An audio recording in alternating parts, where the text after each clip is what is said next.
Buenos días, compañeros y docentes. Nosotros somos el equipo 8 y les traemos el tema de órganos accesorios. Mi equipo está integrado por Gutiérrez Bristol Carlos Yosadac, Miranda López Jania Evelyn, Palomec Villalobos Ana Karen, Torres Santos Kenia del Carmen y su servidora Reyes Girona Molia Guadalupe. Primero que nada, les vamos a hablar qué son los órganos accesorios. Pues los órganos accesorios son aquellos que ayudan de alguna manera a la digestión, incluso produciendo y secretando enzimas digestivas. Estos órganos incluyen el páncreas, hígado, la vesícula biliar, así como también varias glándulas diferentes. Órganos y accesorios del sistema digestivo. Los órganos accesorios del sistema digestivo tienen como función principal de sintetizar y secretar enzimas digestivas para descomponer aún más los alimentos. Los órganos accesorios del sistema digestivo están conformados por las glándulas salivales, el hígado, la vesícula biliar y el páncreas, las cuales ayudan en el proceso de la ingestión, la digestión y la absorción. Estos órganos accesorios de la digestión cumplen función clave en el proceso digestivo. Cada uno de estos órganos secretan o almacenan sustancias que pasan a través de conductos hacia el tubo digestivo. Las glándulas salivales. La saliva humedece los alimentos y es así como comienza el proceso de digestión química. 6 glándulas salivales, ubicadas alrededor de la cavidad bucal, secretan saliva. Esta sustancia sale de las glándulas hacia la cavidad bucal y a través de conductos. La saliva es 99% agua, pero también contiene enzimas y proteínas que lubrican la cavidad bucal y comienza la digestión química de los alimentos. Funciones de la saliva y las glándulas salivales. 1. Limpieza y humidificación de la boca. 2. Secreción de enzimas digestivas como la amilasa y enzimas antibacterianas como la lisozima. Disolución de compuestos y contribución al sentido del gusto. La salivación es la secreción de saliva de las glándulas salivales, en el que el ser humano alrededor de 1 litro es la que produce al día. Las glándulas salivales están situadas por fuera de las paredes del tubo digestivo. Las más importantes son las parótidas, las submaxilares y las sublinguales. Son estructuras pares, o sea que hay 6 glándulas salivales mayores, aunque existen otras pequeñas. Las glándulas parótidas están formadas exclusivamente por células serosas que producen una secreción acuosa desprovista de moco. Contribuyen al 25% de la secreción total de saliva en reposo. Cada parótida está situada a la rama de la mandíbula por delante y la apófisis mastoides por detrás, y tiene un conducto que desemboca a la superficie de la mucosa de la mejilla por encima del segundo molar superior. Está atravesada por la arteria carótida externa y el nervio facial. Las glándulas sublinguales y las glándulas submaxilares están formadas por células mucosas y serosas.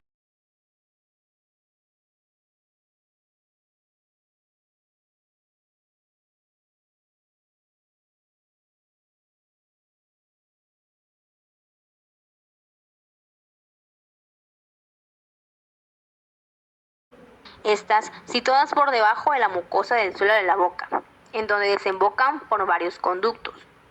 Las glándulas submaxilares contribuyen a un 70% de la secreción de saliva en reposo y las sublinguales al 5% restante.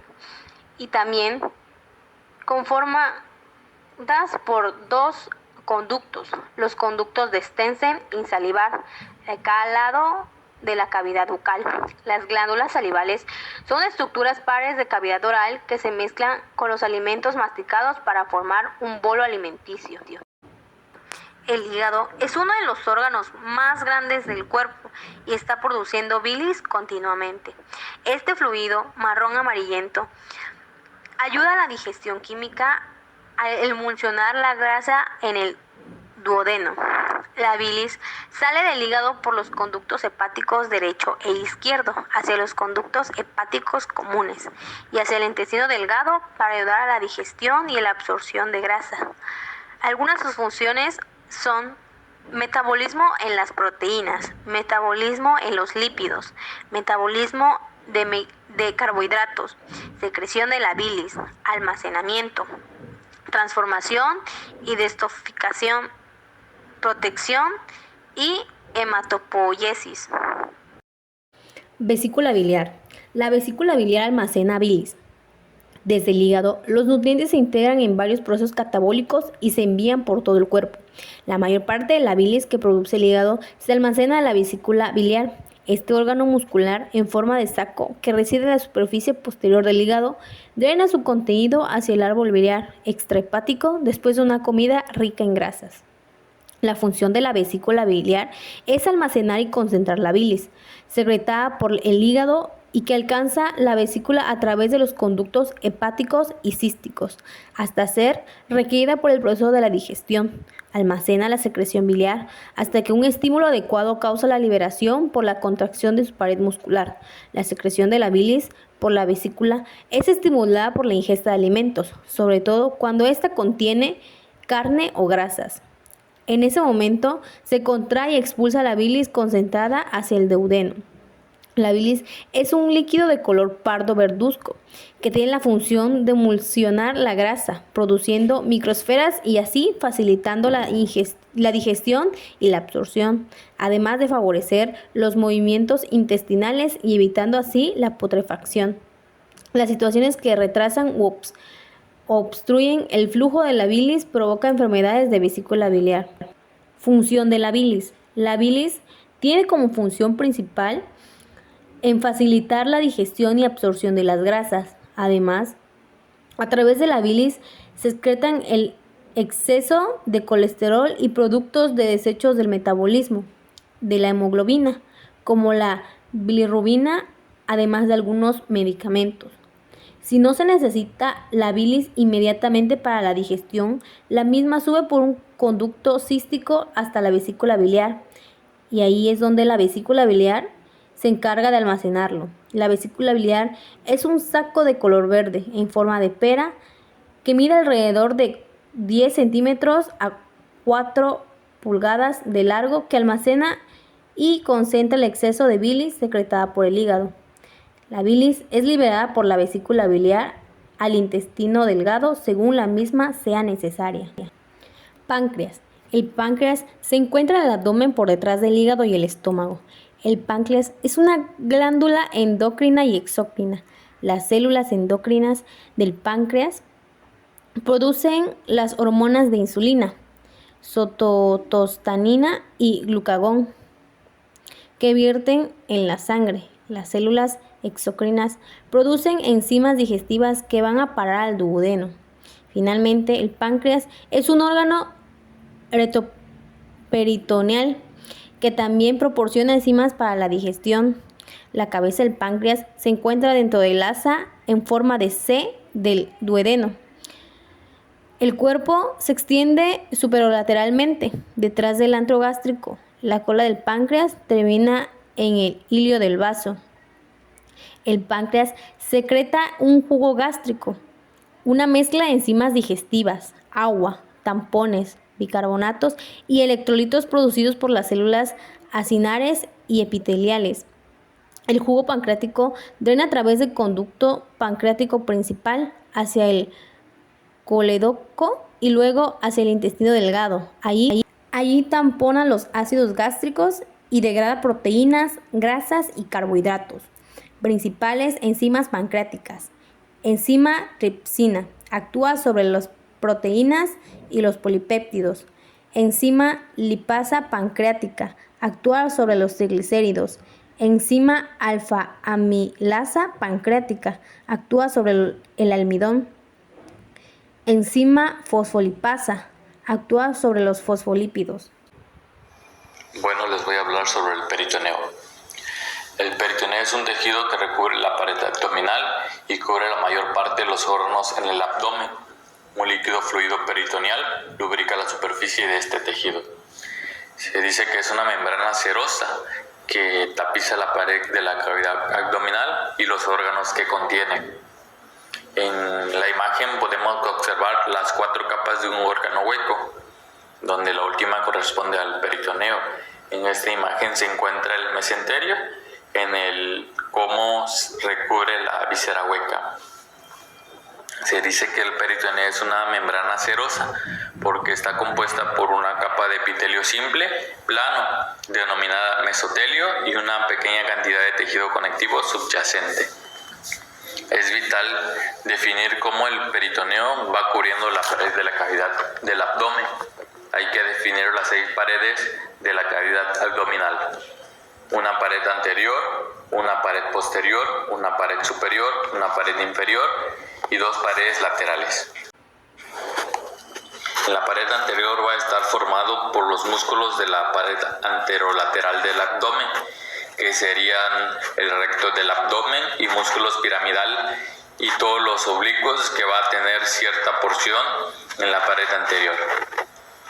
En la pared superior va a estar el diafragma con su cúpula diafragmática hacia el inferior, un plano que va desde el borde superior de la sínfisis pubiana hasta el promontorio del sacro.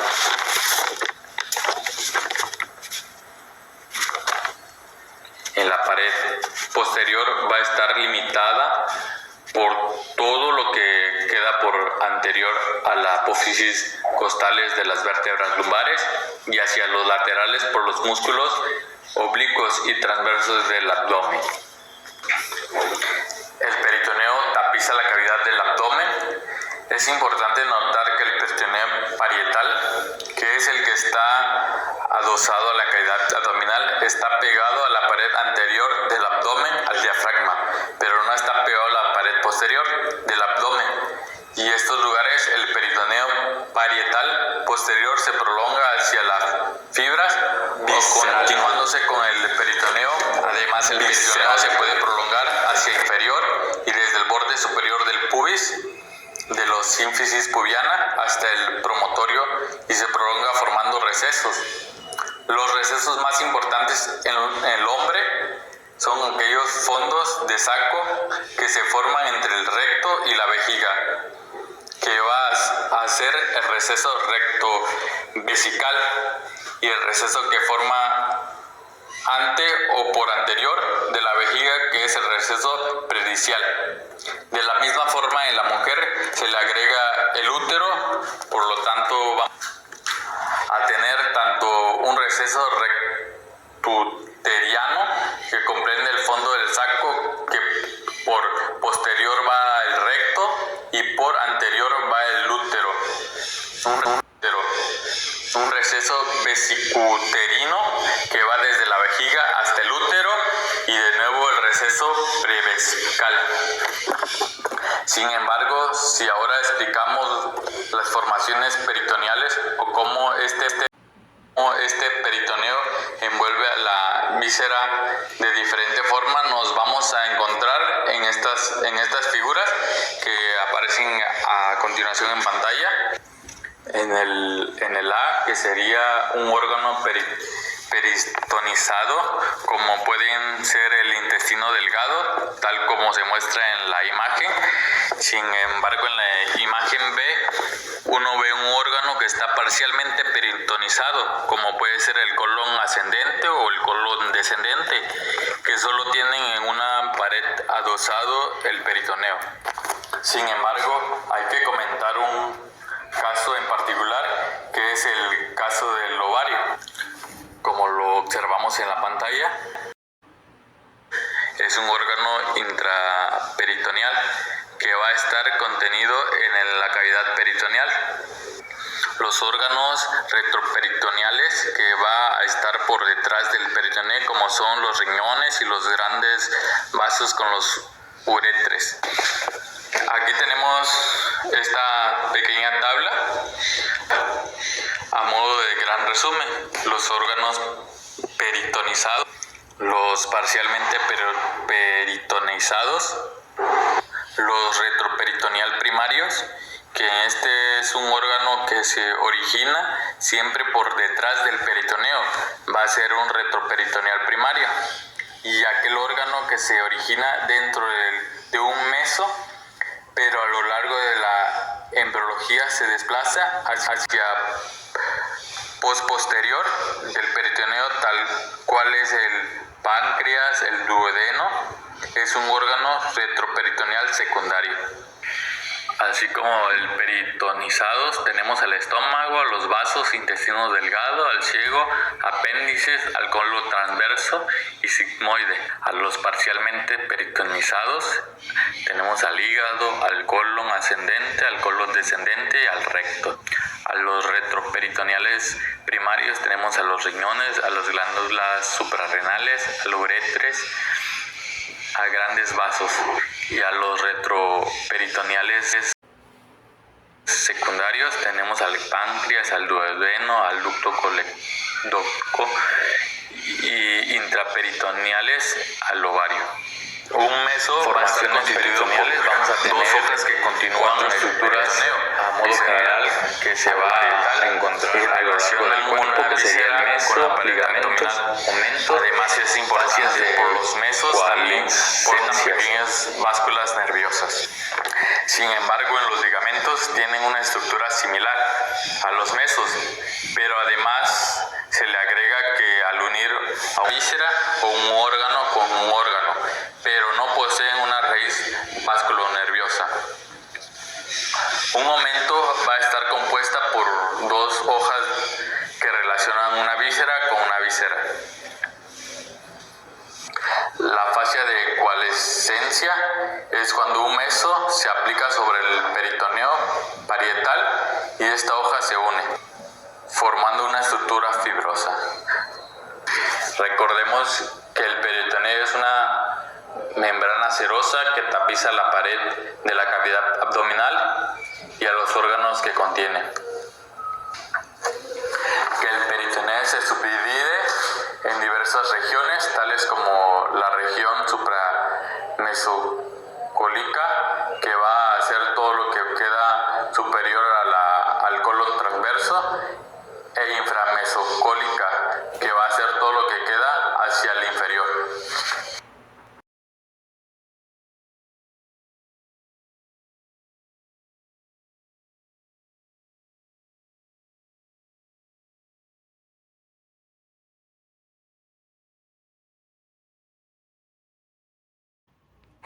Órganos que cubren el peritoneo. Muchos de los órganos discretos dentro del torso humano, ya que están envueltos dentro de una membrana delgada o un tejido similar a la piel llamado peritoneo. Esto se divide y va dependiendo de qué tan profundo se sumerjan los órganos abdominales durante este desarrollo. Se clasifica principalmente por órganos intraperitoneales. La mayoría de ellos, como el estómago, son digestivos. Los órganos reproductivos de la anatomía femenina también se clasifican dentro de ella. Hay varios propósitos de la membrana del peritoneo, además de contener y proteger órganos dentro de ella. Secreta una sustancia viscosa llamada líquido seroso, que llena la cavidad abdominal. De este modo los órganos están suspendidos neutralmente flotantes. Es un líquido enriquecido con proteínas y nutrientes. El fluido también sirve como lubricante, permitiendo a los órganos un cierto grado libre de movimiento o desplazamiento. La membrana está respaldada por una capa de tejido conectivo, que incluye vasos sanguíneos y nervios que sostienen los órganos. Ahora comencemos con los órganos intraperitoneales y algunos ejemplos de ellos. Como primer punto tenemos al hígado, que está ampliamente tapizado por el peritoneo, pero se separa de este en la cara diafragmática, en su porción superior por el ligamento falciforme. Es uno de los órganos más importantes en cuanto a su actividad metabólica del organismo, ya que regula la mayoría de los niveles de sustancias químicas en la sangre y secreta una sustancia denominada llamada bilis, que ayuda a transportar los desechos desde el hígado. Toda la sangre que sale de nuestro estómago y los intestinos pasa por el hígado y se encarga de procesar, descomponer y equilibrar. En consecuencia, elimina muchas sustancias que pueden ser nocivas para el organismo.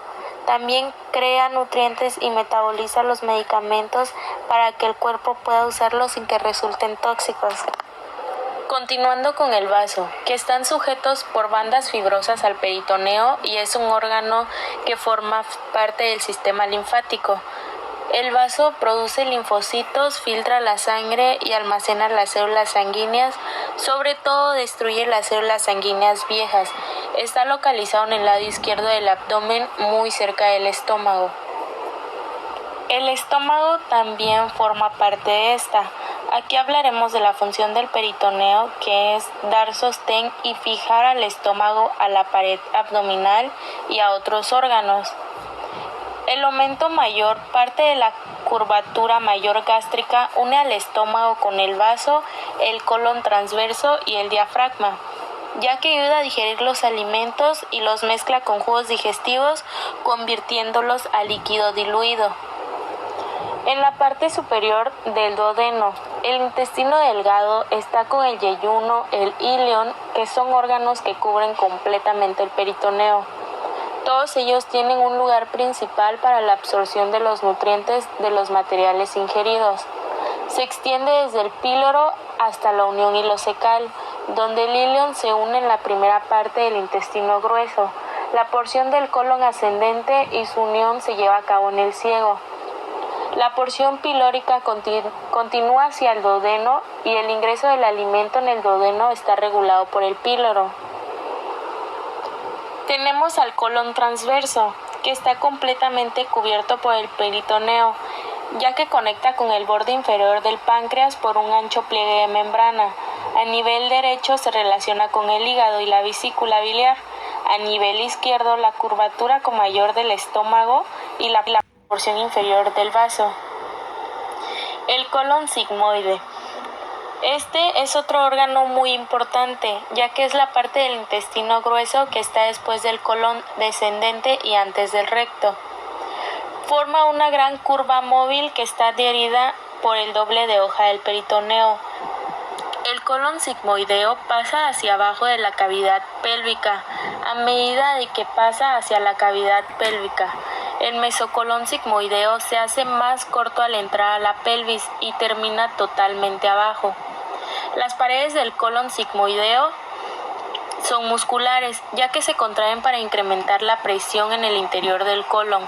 Esto hace que los excrementos se muevan hacia el recto.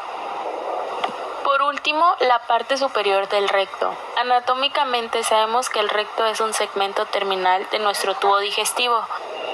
Está alojado en la concavidad del sacro y se extiende entre el asa sigmoide y el ano. El recto no se presenta como un segmento intestinal homogéneo. Es un segmento superior, ancho, ampollar, alojado en la concavidad sacra y situado en la pelvis, de origen endoblástica, y que tiene su cara anterior y lateral cubierta por el peritoneo. Por otro lado, el peritoneo también está dividido por órganos retroperitoneales, que ésta se subdivide en primarios y secundarios. Estos se encuentran posteriores, se desarrollan y permanecen fuera del peritoneo. Los siguientes órganos que serán mencionados son principales retroperitoneales. Como primer punto tenemos al riñón, que es un par de órganos en el abdomen. Los riñones eliminan los desperdicios de la sangre y el exceso de agua. Como todos lo sabemos, lo hace en forma de orina. Sobre todo, ayuda a mantener el equilibrio de sustancias químicas, como son el sodio, el potasio y el calcio. Sin el equilibrio de estas, es posible que nuestros nervios y músculos no funcionen como lo hacen normalmente. Además, que nuestros riñones elaboran hormonas que ayudan a controlar la presión arterial y estimulan la médula ósea para que produzcan glóbulos rojos. Si nosotros llegamos a tener riñones sanos, esto puede llegar a producir hasta media taza de sangre por minuto. Por otro lado tenemos a las glándulas suprarrenales. ¿Qué son estas glándulas? Sabemos que son dos pequeños órganos que se ubican encima de cada riñón, ya que estas producen diferentes tipos de hormonas necesarias para mantenerse con vida y saludable. Como todos sabemos, las hormonas son sustancias químicas que viajan por nuestro torrente sanguíneo, ya que ayudan a controlar cómo funcionan diferentes partes de nuestro cuerpo. Las glándulas producen cierto tipo de hormonas, como ellas son el cortisol, aldosterona, adrenalina y noradrenalina. Sobre todo producen hormonas que su cuerpo usa para producir hormonas sexuales, que son el estrógeno y la testosterona. Todas estas hormonas realizan muchas funciones importantes, incluyendo que pueden convertir los alimentos en energía y ayudar a controlar los niveles de azúcar en la sangre. Sobre todo regula el equilibrio de sal y agua en nuestro cuerpo y a mantener una presión arterial normal. También mantiene un embarazo saludable. Sin estas glándulas se presentaría un trastorno. Cuando un paciente tiene un trastorno de glándulas suprarrenales es porque su cuerpo produce demasiada o muy poca de una o más hormonas. Los síntomas dependen del tipo de problema que tenga y cuánto afecte a los niveles hormonales de su cuerpo. Por último, órgano retroperitoneal tenemos al uréter, que son 2 tubos estrechos que llevan a la orina de los riñones a la vejiga. Los músculos de las paredes de los uréteres se contraen y relajan continuamente para forzar la orina hacia abajo, lejos de los riñones. Aproximadamente cada 10 a 15 segundos, los uréteres vacían cantidades pequeñas de orina en la vejiga. Si la orina se llega a acumular o si se mantiene detenida, puede desarrollarse una infección del riñón, que es un tipo de infección en las vías urinarias que generalmente comienzan en la uretra o en la vejiga y sube hasta uno o a ambos riñones. Una infección renal requiere atención médica rápida. Otros órganos retroperitoneales se desarrollan dentro del peritoneo, pero luego se mueven debajo de él. Por ejemplo, el páncreas, duodeno distal, colon ascendente y el colon descendente. Bueno, pues buenas tardes, soy la compañera Amalia Guadalupe Reyes Girón y les voy a hablar un poco de la cavidad peritoneal parietal y visceral. Pues como ya les había comentado mi compañero, el peritoneo es una membrana serosa formada por tejido conjuntivo, el cual pues consta de 2 hojas. El peritoneo parietal, que cubre las paredes internas de la cavidad abdominal, y el peritoneo visceral, que recubre total y parcialmente los órganos situados dentro de la cavidad abdominal. Bueno, pues el peritoneo parietal, el cual es, como les decía, pues es una capa externa, la cual se adhiere a las paredes abdominales anterior y posterior, y pues el visceral, que es la capa interna, pues la que cubre los órganos abdominales. Esto se produce cuando el peritoneo parietal se refleja desde la pared abdominal hasta las vísceras. Bueno, pues ahora les hablaré de las patologías peritoneales, enfermedades peritoneales. Bueno, pues una vez más, pues el peritoneo es el tejido que recubre las paredes abdominal y cubre la mayor parte de los órganos del abdomen. Este es un líquido el cual lubrica la superficie del tejido. Algunos trastornos del peritoneo, los cuales son un poco raros, pero que puede suceder, son la peritonitis, el cáncer y las complicaciones por diálisis peritoneal. Bueno, pues la peritonitis es una inflamación del peritoneo, es decir, una membrana suave que recubre las paredes abdominales internas y órganos del abdomen, la cual generalmente ocurre a causa de una infección bacteriana o micótica. Hay 2 tipos de peritonitis: la bacteriana espontánea, la cual en ocasiones se desarrolla como una complicación de una enfermedad hepática, como son la cirrosis o de alguna enfermedad renal. La peritonitis secundaria es la que puede producirse por una ruptura o perforación en el abdomen o como una complicación de otras enfermedades. Bueno, pues la peritonitis requiere atención médica urgente para así poder combatir la infección y si esto es necesario, pues tratar cualquier enfermedad subyacente. El tratamiento de la peritonitis pues consta en antibióticos y en algunos casos en cirugía. Si no se trata a tiempo, esta puede producir una infección grave que se disemina por todo el organismo y pone en riesgo la vida. La terapia de diálisis peritoneal es una causa frecuente, muy frecuente de la peritonitis. Es decir, si estás sometido a diálisis peritoneal, puedes prevenir la peritonitis si adoptas buenas prácticas de higiene antes y después de realizar la diálisis y pues obviamente en el transcurso. Otra de las enfermedades es la ascitis. La ascitis pues es la acumulación de líquido en el espacio que existe entre el revestimiento del abdomen y los órganos abdominales. La causa de esta pues resulta de la presión alta en los vasos sanguíneos del hígado y niveles bajos de una proteína a la que le llamamos albumina. Estas enfermedades pueden causar daño hepático grave y pueden llegar a que se presente la ascitis, en las cuales incluyen la infección crónica de hepatitis C o B, consumo excesivo de alcohol durante muchos años, enfermedad del hígado graso o cirrosis causada por enfermedades genéticas. Las personas con algunos cánceres en el abdomen pueden llegar a desarrollar también la enfermedad. Estos incluyen el cáncer de apéndice, de colon, ovarios, útero, páncreas y del hígado. Otra de las enfermedades es la inflamación retroperitoneal, la cual causa una hinchazón que se presenta en el espacio retroperitoneal, que con el tiempo puede desarrollar una masa atrás del abdomen llamada fibrosis retroperitoneal. Este espacio se encuentra al frente de la región lumbar y por detrás del revestimiento abdominal, al cual se le llama peritoneo. Los órganos que se encuentran en este espacio incluyen los riñones, ganglios linfáticos, páncreas, vaso y uretres. Las causas de la inflamación retroperitoneal y la fibrosis son afecciones poco comunes. Realmente pues no existe una causa definida. Aproximadamente en el 70% de los casos, lo más probable es que se desarrolle debido a la inflamación de la arteria aórtica abdominal.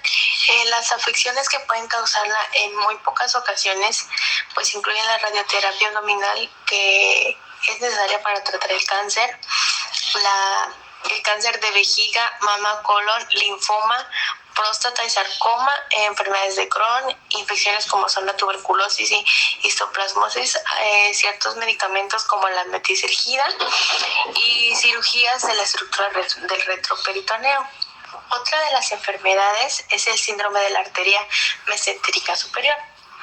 Esta se refiere a los problemas que ocurren cuando el duodeno es apretado entre dos arterias, las cuales son la aorta y la arteria mesentérica superior, y esta compresión pues causa la obstrucción parcial o completa del duodeno.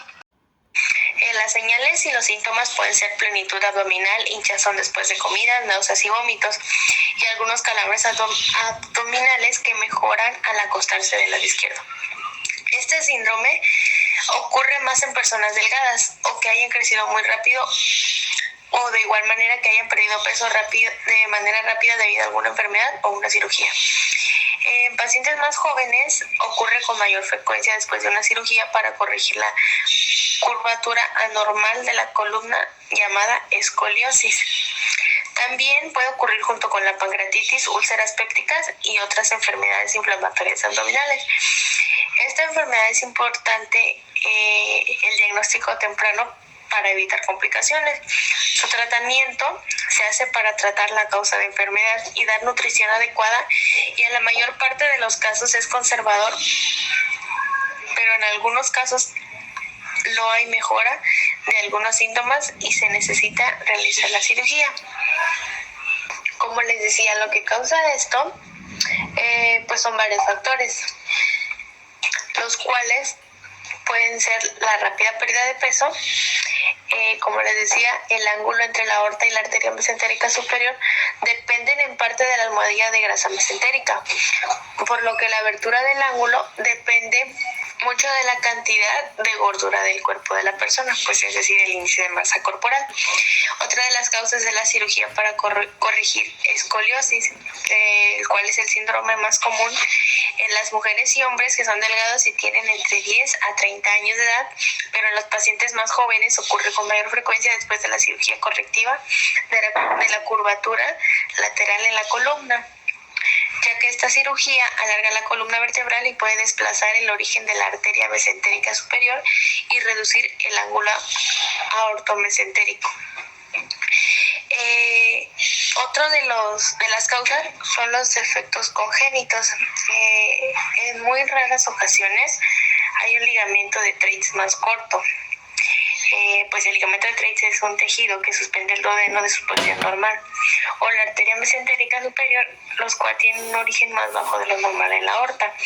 Otra de estas son las adherencias peritoneales, las cuales son bandas de tejido cicatricial que pueden formar después de cirugías abdominales o de problemas en órganos del abdomen como pancreatitis o úlceras peptídicas. Estos pueden ayudar a comprimir el duodeno. Otra de las enfermedades son el síndrome de la compresión del tronco celíaco. Se han reportado varios casos del síndrome de la arteria mesentérica superior que pues también tienen el síndrome de compresión del tronco celíaco. Estos pues son, como les digo, casos raros en que hay más de un paciente en la misma familia y también ha sido descrito en gemelos, por lo que hace parecer que en algunos casos hay una propensión a la enfermedad y en algunos casos pues no se encuentra la causa. Finalmente, la carcinomatosis peritoneal es la diseminación de células cancerosas en el interior de la cavidad abdominal, en especial sobre el peritoneo, la membrana que cubre la cavidad abdominal. El origen de este cáncer suelen ser tumores intraabdominales procedentes de cánceres digestivos o ginecológicos. Hasta hace muy poco, la carcinomatosis peritoneal estaba considerada como un estadio terminal de esta enfermedad. Sin embargo, el desarrollo de nuevas técnicas quirúrgicas y quimioterápicas han cambiado el pronóstico de esta enfermedad, consiguiendo tasas de supervivencia muy satisfactorias.